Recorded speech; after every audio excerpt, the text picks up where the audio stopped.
Today we're going to be speaking with Trevor Sykes, who many of you will know is the patron of the Sydney Mining Club.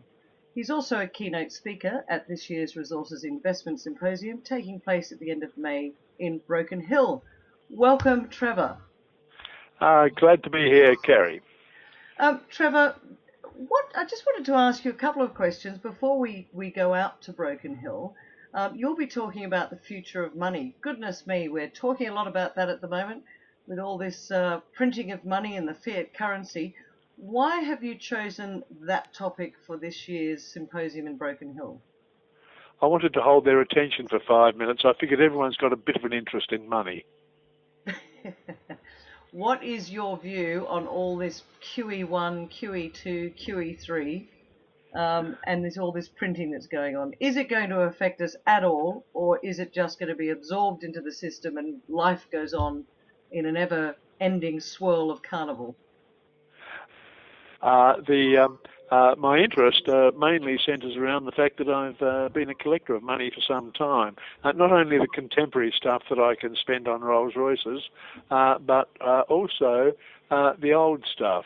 And I was originally started by collecting Weimar Republic inflation notes from Germany.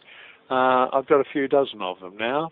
And they taught me that money is only valuable as a unit of exchange if it's a fiat currency. If it's not backed by something, it's living on a precipice. So that's the history of money. Your talk is about the future of money.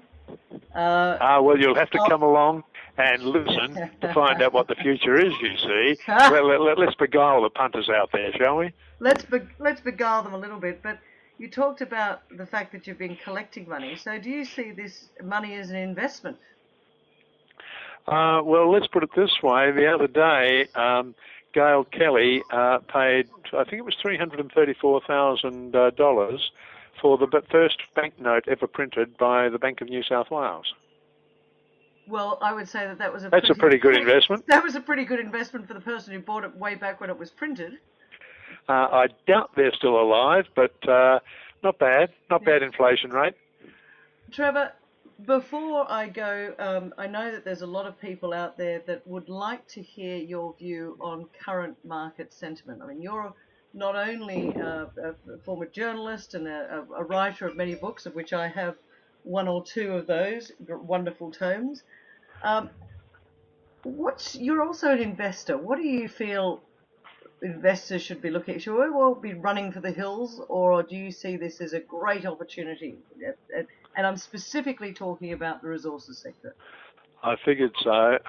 Well, the resources, of course, have been a bit off recently. I mean, if you look at, say, the iron ore price, that's down quite sharply from a peak of 180 to around about $120 a tonne Australian at the moment, which since 2011 is a pretty good depreciation. Nickel has been softer, although it's over $6 right now, and for a lot of my life, $5 was regarded as real good for nickel. The copper price is a bit softer than it was, so everything is a bit sloppy. But the only thing I can say to all the punters who may be listening is that for about 90% of my time in the markets, make it 95%, the market was directionless. It wasn't going strongly up, it wasn't going strongly down, it was sloppy. If you can't handle sloppy markets, just buy bank shares and play golf.